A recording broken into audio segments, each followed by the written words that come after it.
discussing a bit about crypto, specifically Bitcoin.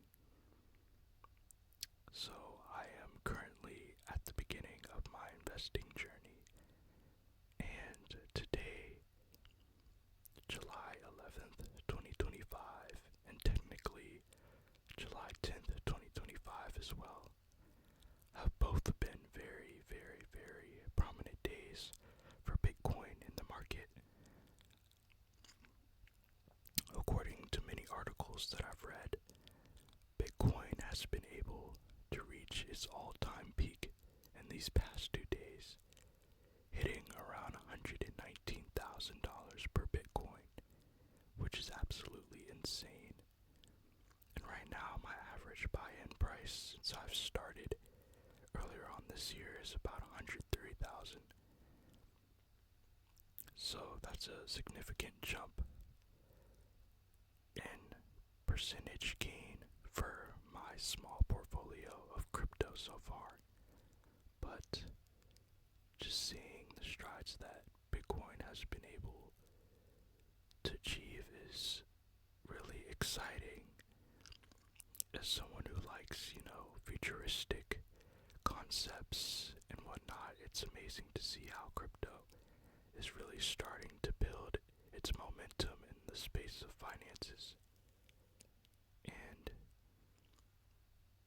it's kind of like the dreams that sci-fi fans had as kids, having this currency that's different from money, but it's still, of course, based on real currency, but like having these cool coins that are fully digital that we can exchange for value.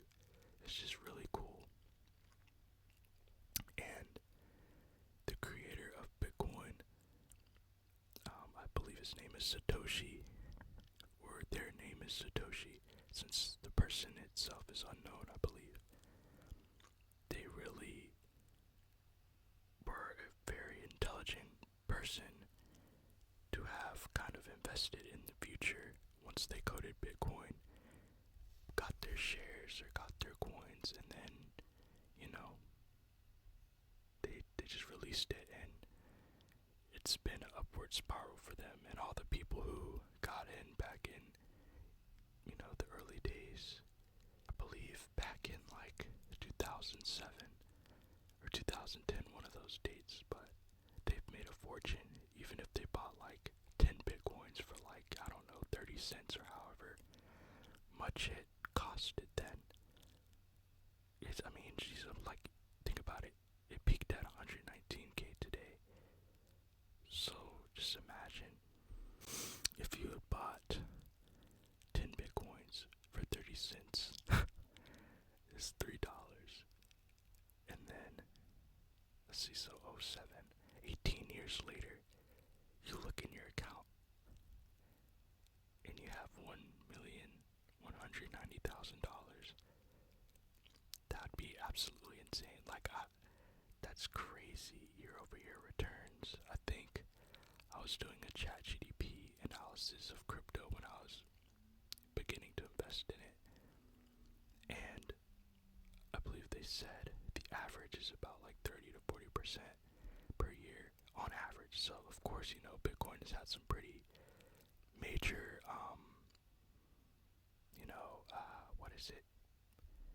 pretty major dips or recessions or whatever you want to call it for crypto, where it's been down like, I don't know, 70-80% I've heard, but then it'll go up like 300% or something crazy like that. And it's the only, crypto that has had huge volatility swings like that and has remained something that's still a valid cryptocurrency, because many other pumping up cryptos do the same thing. It'll go up 1,000,000,000%, but then it'll crash completely and it'll never rebound. So, those cryptos aren't very reliant for actual investments. They're legitimately just casino cryptos, as I like to call them, because you get lucky if you follow a Reddit chain or you're in a Discord server and the cryptos are all on there. But Sorry if you guys hear like a, not like the soft hum, but like, kind of a car in the back. I guess there's some people racing motorcycles on the highway right now, but anyway, yeah.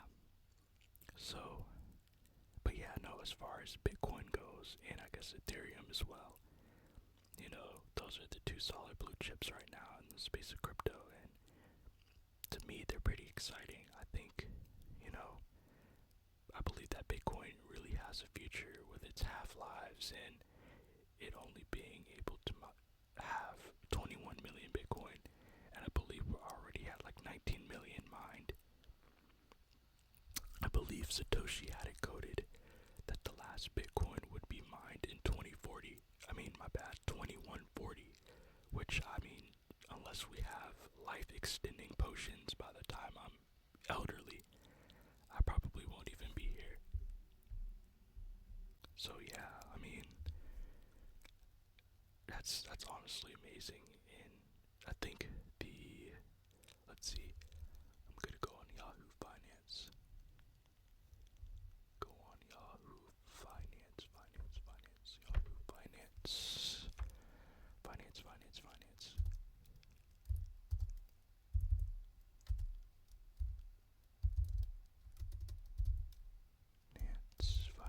Finance. Here we go. Oh wait, okay. Alrighty, we're here. So the volume for Bitcoin today. Holy molio. Let me see, do they have average volume on here? Well, the volume today in dollars was $83 billion. Oh wait, no. That's the volume right now, I think. Hold on.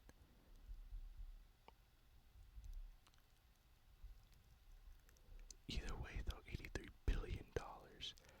And a coin that half the population doesn't even believe is a real thing is just absolutely insanity. But it's probably because, so many official banks and companies are investing in cryptocurrency. So, for example, I don't know if any of you guys who are into investing a lot, and there's this fund called, well, not a fund, but kind of a group called Yield Max. And Yield Max has about, I don't know, like 50 something, 50 plus different ETFs. And they each track an underlying asset. So, for example, MSTY or MISTY, which is probably the most popular, one of the most famous Yield Max ETFs at the moment, follows MSTR, which is strategy, and strategy's primary, assets under management, or their is investing in crypto and just owning more and more and more cryptocurrency. I don't know how much crypto they currently have right now, or how much Bitcoin, but when Bitcoin does good, MSTR does good, and Misty does good, so it's kind of like a trickle effect. But the great thing about Misty is that as long as, the majority of the dip from the dividend drop comes back, you're almost always, at a profit with your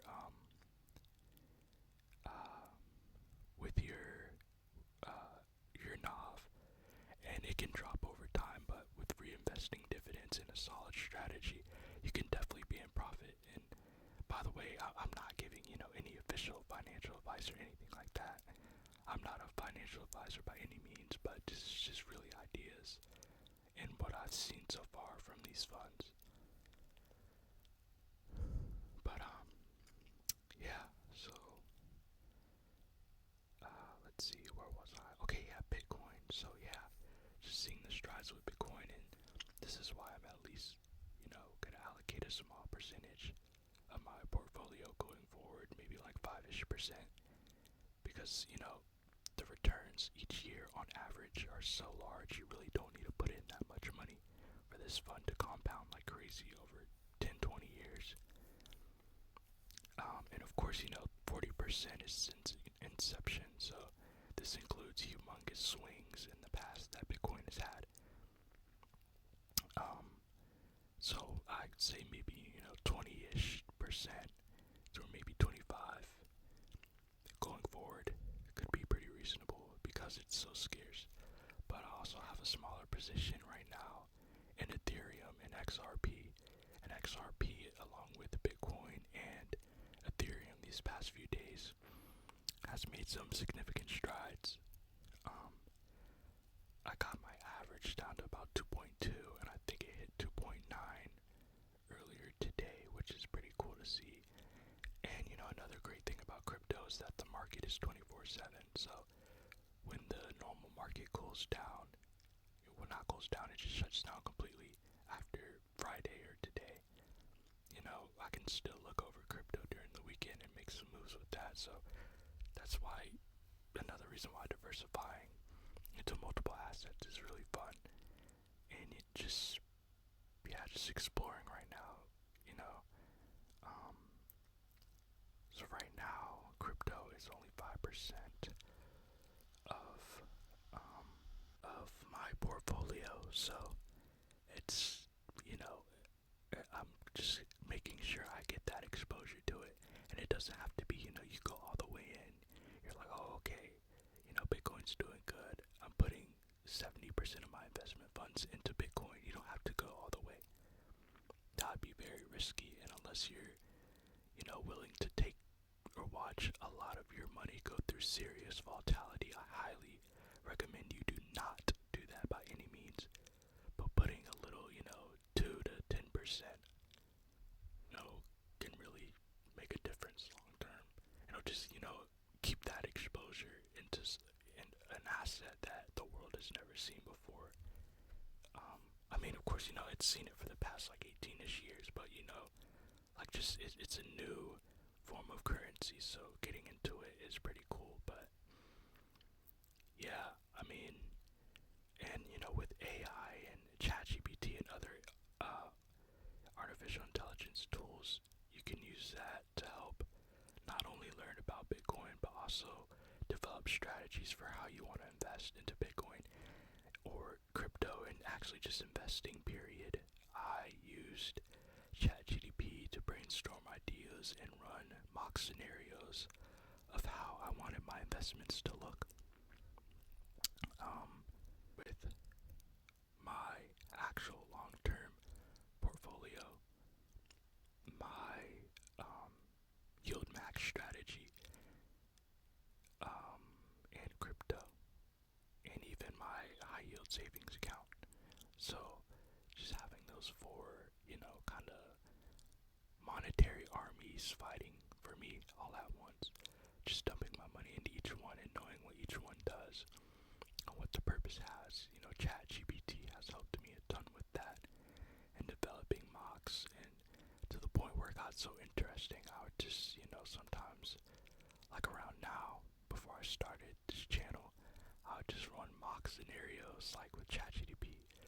So one example could be like, okay, if I put, if I do a 35-35, 30 split with these three ETFs, how could this look theoretically, with the average returns of each and just stuff like that.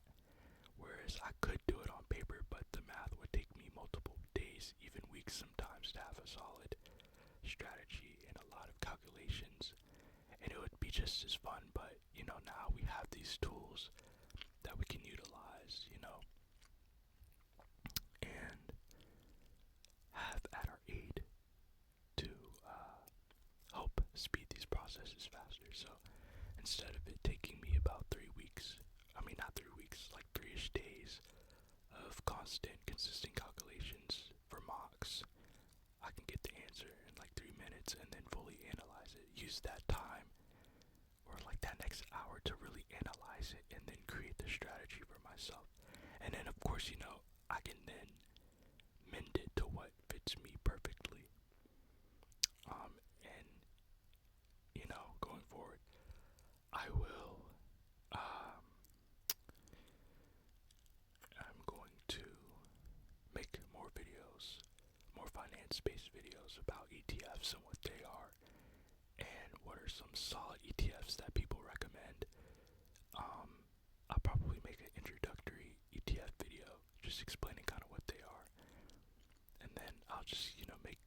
videos here and there about which ones and what they do, possibly.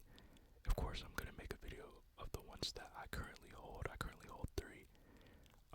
I won't mention them yet. I'll save that for future content. But I highly recommend ETFs as they give you instant exposure to the stock market in different forms depending on how the ETF works. And not all ETFs track stocks either. Some ETFs are like covered call ETFs. Some ETFs are like the yield max funds. So all of them are kind of different in their own special way. But yeah, they're definitely great investments, and I highly recommend them if you're just getting started. And mind you, again, I'll definitely keep saying this in these videos, this is not official financial advice by any means necessary. Just recommendations that, I have seen in my personal journey so far. But, if you want official advice, definitely contact a licensed advisor, which I am not. But yeah, the journey is really fun, especially, in 2025 with all this, the modern technologies that we now have to easily invest in different types of, I guess investments, yeah.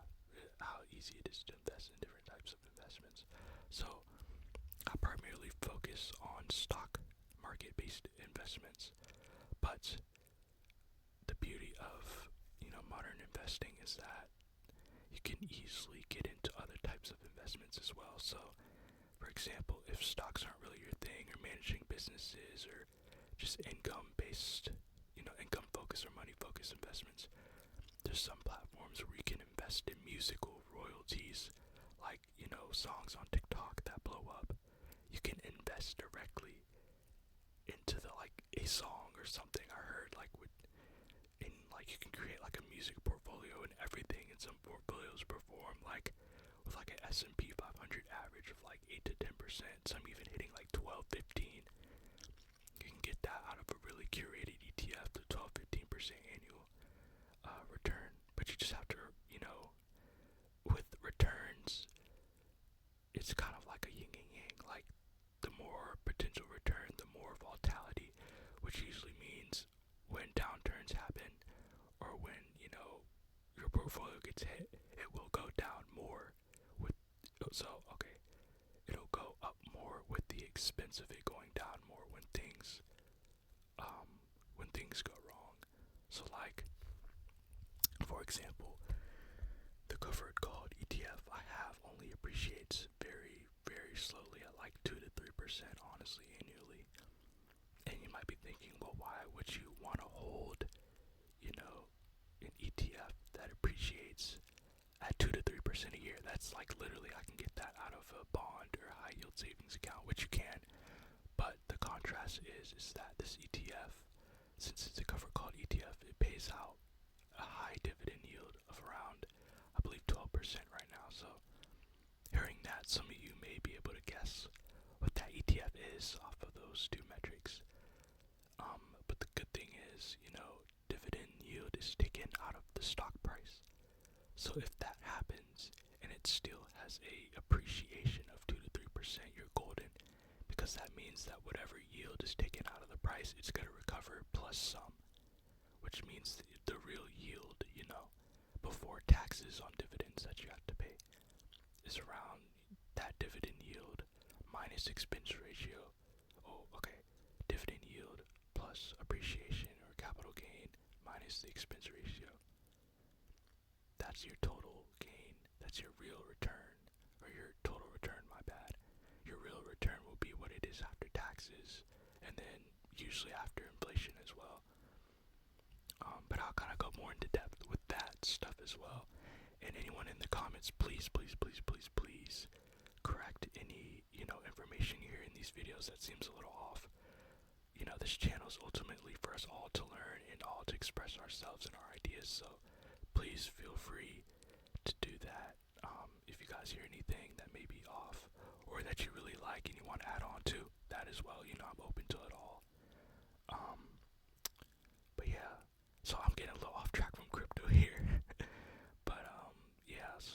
as far as Bitcoin, I just want to make this video because it had a big spike today, and we're kind of witnessing history. So I'm like, okay, cool. You know, I'll go ahead and make a video on that. And you know, I took a screenshot of it earlier. I was like, oh, okay. You know, BTC is really making some moves. Like, I couldn't believe. Like, I was like, okay. I remember seeing the all-time high was like, I don't know, 2021 or something. So I couldn't think like, you know, I was gonna see it anytime soon, maybe like 2027. And then I look, it's at 117. I'm like, holy moly, maybe it's actually getting close. Because in my head, I was thinking 121 was like the highest, but I guess I was wrong.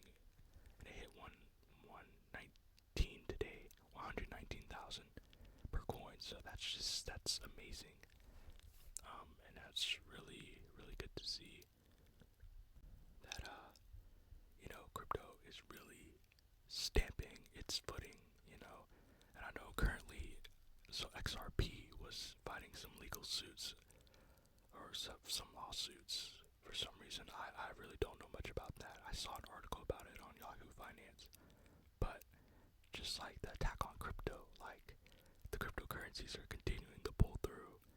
And it's gonna be really cool one day if we like have these little watches where like our crypto is just on the watch and we want to go somewhere.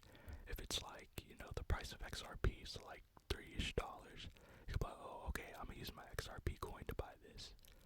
And then if you're making like a car purchase or something, you could say, okay, this is like a $12,000-15,000 car. I'll just use like 5 Ethereum or 6-7 Ethereum to buy this. And then when you want to buy a home, homes by then will probably be like what, like $1 million on average. No, but it'll definitely be up there. But you could be like, okay, cool, I saved up 2 Bitcoin or 1 Bitcoin for a cool down payment, and then the bank just like loans you like 9 more Bitcoin to buy the house, and you just pay it off in like XRP and Ethereum, maybe some Avalanche or whatever coins are. You know, you can actually buy stuff with not like a, you know, Pepe, where it's like a fraction of a cent. Or like Mog coin. I had Mog coin a bit, because I thought, you know, I was just gonna buy Mog coin for like 0.0000 like 6 cents. And then if it pumped one day to like a cent, then I just sell it off for like 10K or something, I don't know. But I'd have to catch the pump anyway. But yeah, it would just be really cool if we just do transactions like that. Cause like with inflation, it's kind of depressing that like an $100 bill, like it's cool to like hold on to one, but like every single year it loses like 3-4% of its value, you know, and that's just on average. So like some years it'll like maybe actually retain its value and gain a bit, but then some years inflation will be so bad it could lose like 10% of its value, which is just outrageous. Like that's scary. But I hope, hopefully, you know, we can get the rates of inflation down to like maybe like, I mean 1%. Maybe that's a little too optimal, but I feel like 1% is really nice, especially now that HYSAs exist.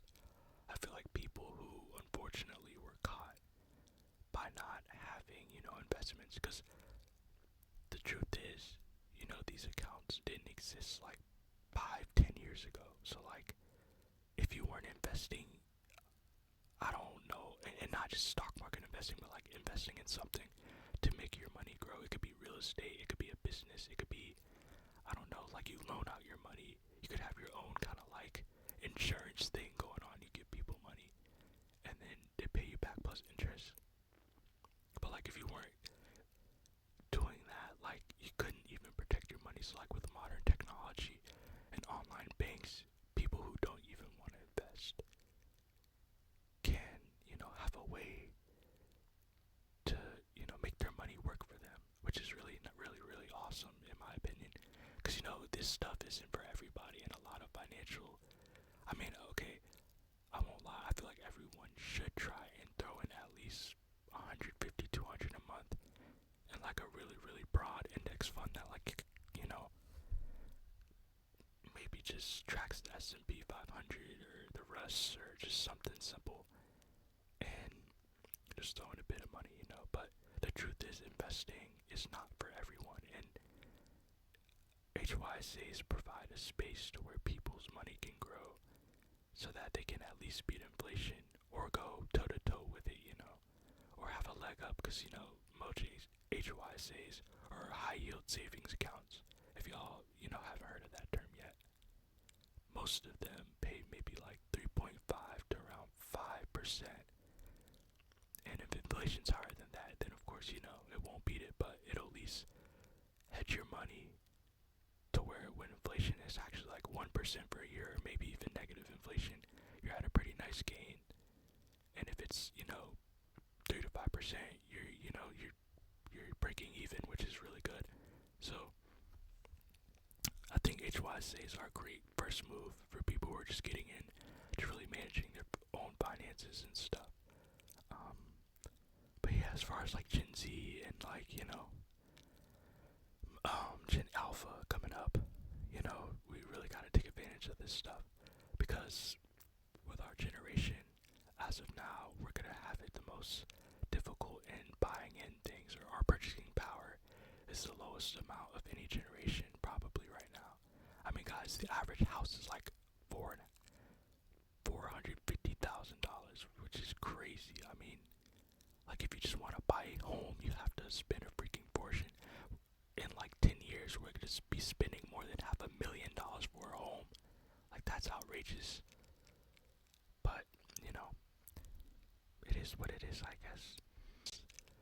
That's kind of like the expense of us having all this technology to either make or break us. Like, investing now is easier than ever, but buying a home and a car is harder than ever. So it's kind of like a yin and yang, just like that volatility, like, in crypto. So, as long as we just hold through and we pull through, we can really make it. And again, like, roommates are still a thing.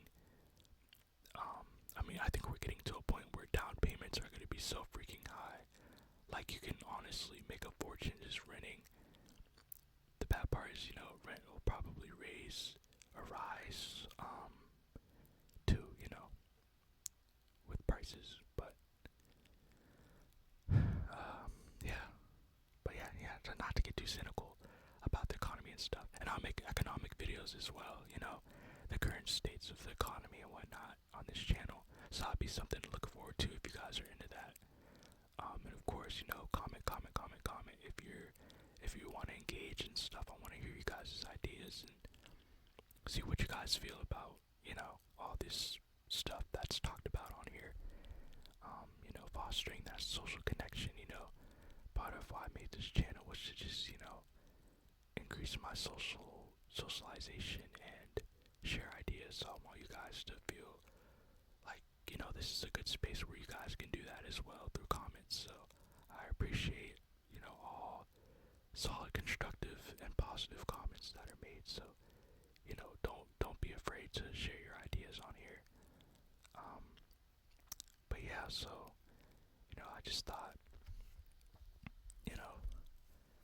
this is the first financial video I'll be making, and I think making it, off of a big stride by Bitcoin would be a good way to start. So,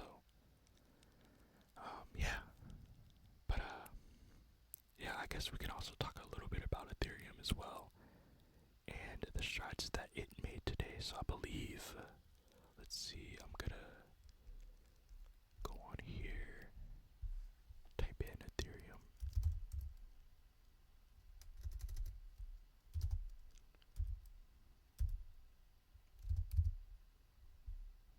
Maybe I'm typing it in wrong. Hold on.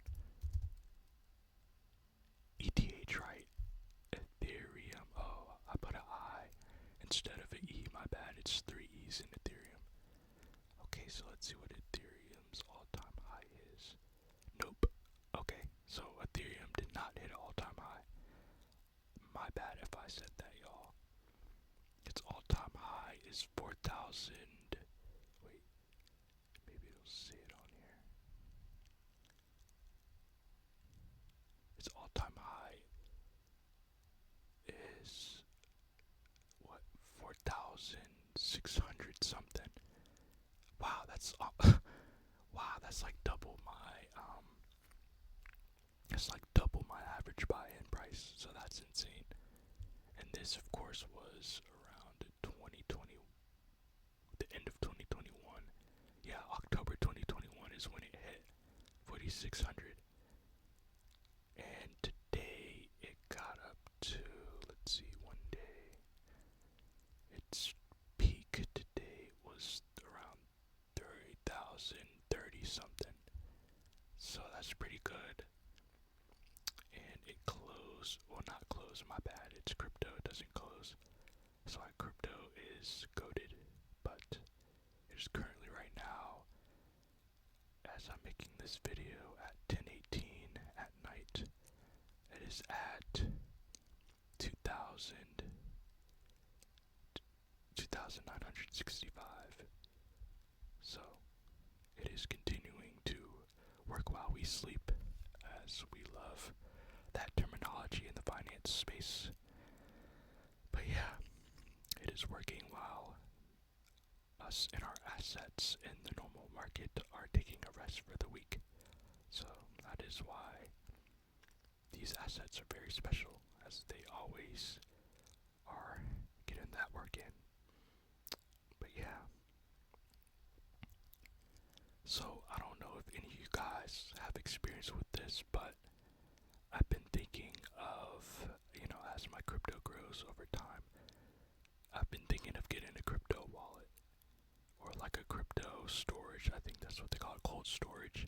But I'm kind of scared because I've heard stories of, like people losing, like their life crypto savings in their storage and it's just gone. I'm like, no.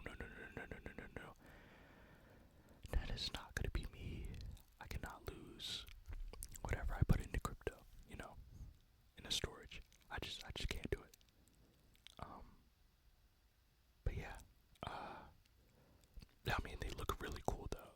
I'm kind of scared that it may all go, but I don't know, maybe I'm just overreacting. It's kind of hypocritical because, like, this is one of the most, risky spaces, and here I am talking about, what if I lose it all in a crypto storage? Basically kind of fear-mongering some of you guys. Sorry about that, but, yeah.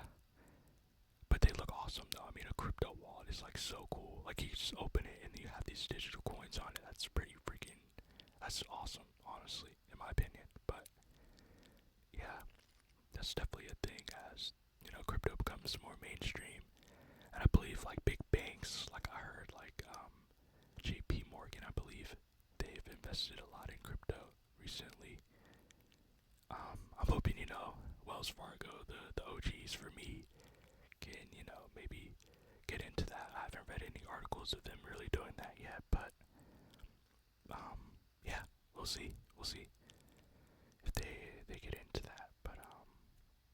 But yeah, so I guess a question for you all, if you feel like answering in the comments at your leisure, of course, but are you guys invested into cryptocurrency right now? And if you are, why did you start? And if you're not, what, maybe aspects about crypto or Bitcoin or all of it, to be honest, makes you kind of avoid putting your money into it? Just food for thought, but, yeah, I guess I can kind of answer that myself. So I kind of put money into crypto because, I'm just starting out with all this, adulting stuff. So I want to, really, I mean, I was learning about allocation sizes, kind of like I mentioned earlier with the 5%. So I was like, what, heck, if this thing can really be something, I might as well just put a small little 5%, of my after expenses, after tax money into this, because why not, what is there really to lose on $100 a month? I mean, that's maybe like, a few, dinners, or I don't know, 3 or 4 lunches, maybe 5 lunches a month that I really don't need. I can just pack a sandwich. So it's like, throw that in there each month. Dollar cost average over a few years, 10, 15, 20 years, maybe even 30, 40 to be honest. Just pull out of the portfolio like I will with my normal one.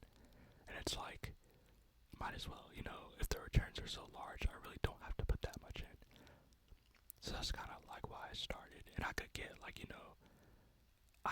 okay, don't get me wrong. Most cryptocurrencies, like 99.99999%, I would never touch because they are really just gambles and fake fun coins that some dudes, probably in their college dorm just made.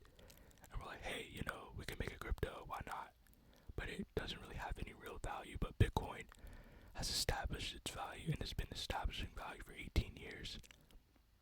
Or 15 or 18 years, maybe longer, but that's a long time for a digital coin that even today most people don't believe in. And it's proven itself, as one BTC today could be worth $119,000. So, just with that, that's really impressive. But yeah, I believe going forward the crypto space is going to be very strong and very prominent, and yeah, I have really high hopes for crypto in the future. And maybe some of you guys, might have felt a little inspired by this ASMR video. And, shoot for the moon, guys. I'm with you guys all the way with whatever decision you make with your investment journey. But yeah, well, hey guys, thank you for listening to this video. And this is the start of the financial series officially on the Calm Guy channel. So thank you all for tuning in tonight, and best wishes